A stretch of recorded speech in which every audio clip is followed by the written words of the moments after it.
Em nome do Pai, do Filho e do Espírito Santo. Amém. Deus, que para remédio e salvação nossa nos ordenais a prática da mortificação, concedei que possamos evitar todo o pecado e cumprir de coração os mandamentos do vosso amor. Por Cristo nosso Senhor. Amém. Que as almas dos fiéis defuntos, pela misericórdia de Deus, descansem em paz. Dileto ouvinte, bom dia. Deus abençoe você, sua família, seus trabalhos nesta semana.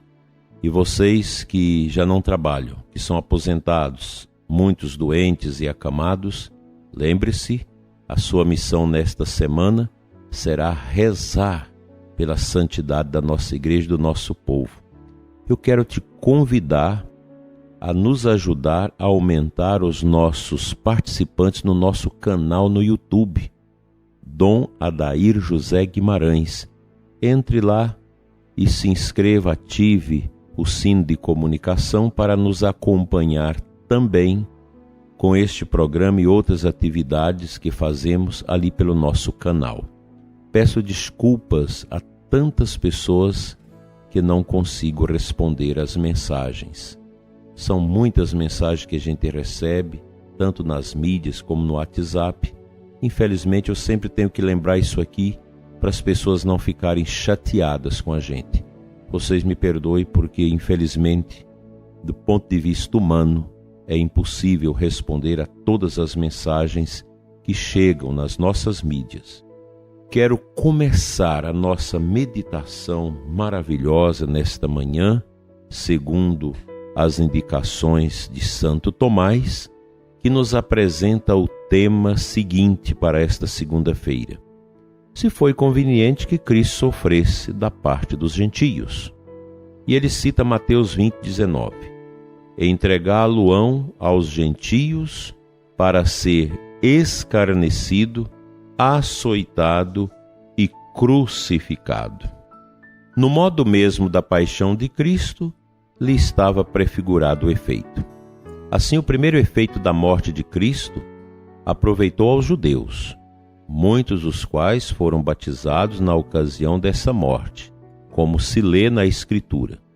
Depois, mediante a pregação dos judeus, o efeito da paixão de Cristo o sentiram os gentios, por onde foi conveniente que Cristo começasse a sofrer da parte dos judeus e, em seguida, entregue por estes, a sua paixão se consumasse pelas mãos dos gentios. Cristo, para mostrar a abundância da sua caridade que o levou a sofrer, pediu do alto da cruz perdão pelos seus perseguidores. Por isso, a fim de os frutos desta petição chegarem aos judeus e aos gentios, quis Cristo sofrer da parte de uns como de outros. Os sacrifícios prefigurados da lei antiga não os ofereciam os gentios, mas os judeus. Ora, a paixão de Cristo foi a oblação de um sacrifício, pois Cristo sofreu a morte, movido da caridade por vontade própria.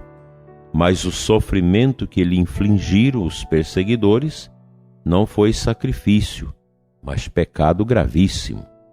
Como pondera Santo Agostinho quando os judeus disseram: a nós não nos é permitido matar ninguém, entendiam significar que não lhes era lícito matar ninguém por causa da santidade do dia festivo, que já começavam a celebrar.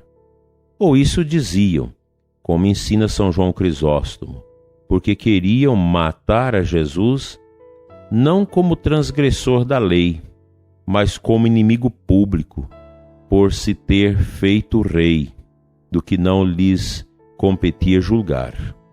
Ou porque não lhes era lícito crucificá-lo como desejavam, mas sim lapidar o que fizeram com Estevão. Ou melhor é dizer que pelos romanos, a quem estavam sujeitos, eram-lhes negado o poder de matar. Os membros e a cabeça pertencem à mesma pessoa. Assim, uma vez que Cristo foi nossa cabeça pela divindade e plenitude de graça, que redunda para os outros, e que nós somos os seus membros, seu mérito não nos é estranho, mas redunda em nós pela unidade do corpo místico. Deve-se saber que, apesar de Cristo ter, por sua morte, merecido suficientemente por todo o gênero humano, cada um deve procurar o remédio para a sua salvação.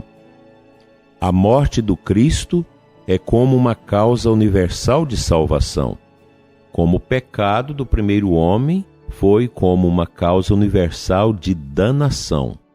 Ora, é preciso que a causa universal seja aplicada a cada um, especialmente para que participe do efeito da causa universal. Ora, o efeito do pecado dos nossos primeiros pais chega a cada indivíduo pela geração carnal. Efeito da morte de Cristo, porém, pela regeneração espiritual, em virtude da qual o homem é, de algum modo, unido e incorporado a Cristo. E por isso, convém que cada um seja regenerado por Cristo e que receba tudo porque opera a virtude da morte de Cristo. Assim, dileto e amado ouvinte, nós vamos crescendo nesta abençoada meditação de Santo Tomás de Aquino, que nos ajuda a compreender a dimensão profunda desta entrega de nosso Senhor em sacrifício por nós. Cristo morre pelos judeus, mas também os gentios, os não-judeus do mundo todo, foram beneficiados pelo seu sacrifício, porque a desordem causada pelo pecado original não estava somente no povo eleito de Deus, mas em todos os povos. Toda pessoa humana que nasce traz consigo essa carga de condenação, de desobediência, de degeneração causada pelo pecado original. Daí o Senhor veio para salvar toda a humanidade.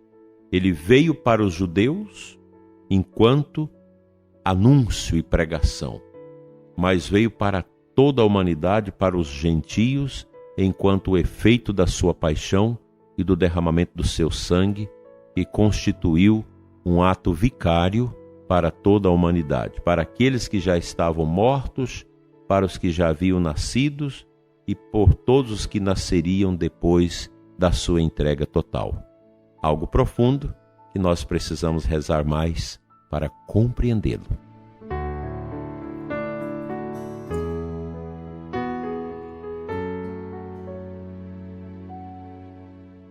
O Santo Evangelho desta segunda-feira, Lucas 6, 36, 38. Eu quero meditar com você a aclamação ao Evangelho que nos traz aquela palavra de João 6, 63. Senhor, tuas palavras são espírito, são vida, só tu tens palavra de vida eterna. Veja, a palavra de Jesus ela é um sacramento.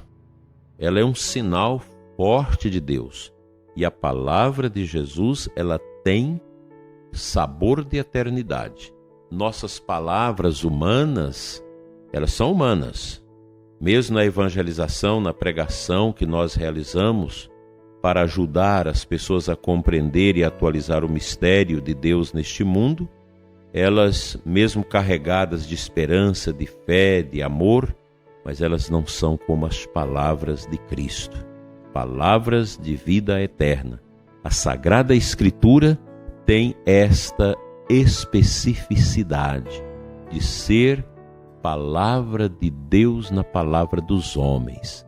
Até bem pouco tempo, em razão de um certo relativismo na liturgia sob a influência dessas teologias tortas, vesgas, houve algumas práticas de colocar palavras proféticas deste bispo, daquele teólogo, daquele que foi mártir, na primeira leitura, na segunda leitura. Isso foi imediatamente rechaçado pela Santa Igreja, pois nenhuma palavra humana, mesmo dos santos e dos mártires, pode ocupar a palavra de Deus, porque uma palavra viva é uma palavra com sabor de eternidade.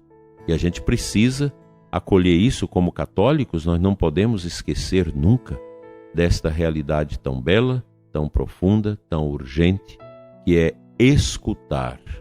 Mas não somente isso, mas praticar a palavra de Deus que chega ao nosso coração através do anúncio da Igreja.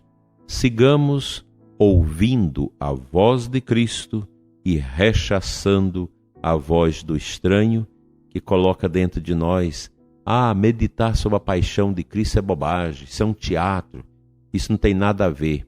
Cuidado, porque o inimigo semeia essas dúvidas dentro da nossa compreensão de fé, e isso termina às vezes por trazer o esfriamento, o afastamento da Igreja, por uma desconfiança em relação às coisas santas. Muito cuidado, prezado ouvinte, pois para tirarmos o pé do solo sagrado da salvação que Deus nos deu através da Igreja é muito fácil.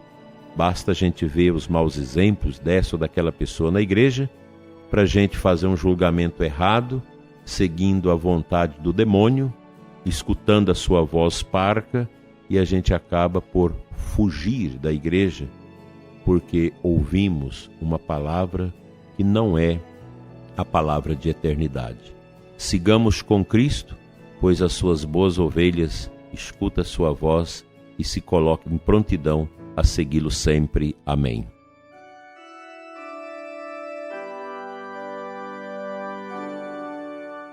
Senhor nosso Deus e Pai, Pai das misericórdias eternas, a quem sobe nosso louvor nesta manhã, nós te adoramos e te bendizemos, louvamos teu santo nome e te entregamos nossas vidas nesta manhã de segunda-feira. Eu oro neste momento, Pai, pelo ouvinte deste programa, especialmente por aquele ouvinte que não está com o coração bem, está vazio por dentro.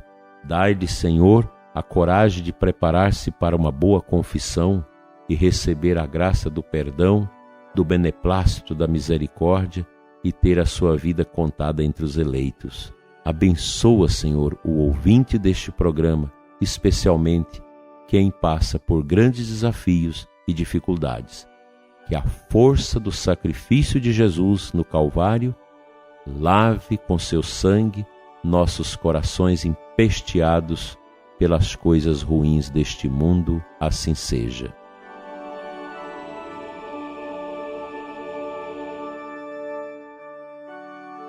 Pela intercessão de Nossa Senhora da Boa Morte, venha sobre ti, prezado ouvinte, a bênção de Deus Todo-Poderoso, Pai, Filho e Espírito Santo. Assim seja. E que as almas dos nossos fiéis defuntos, pela bondade de Deus, mereçam o descanso eterno. Até amanhã, se Deus assim nos permitir.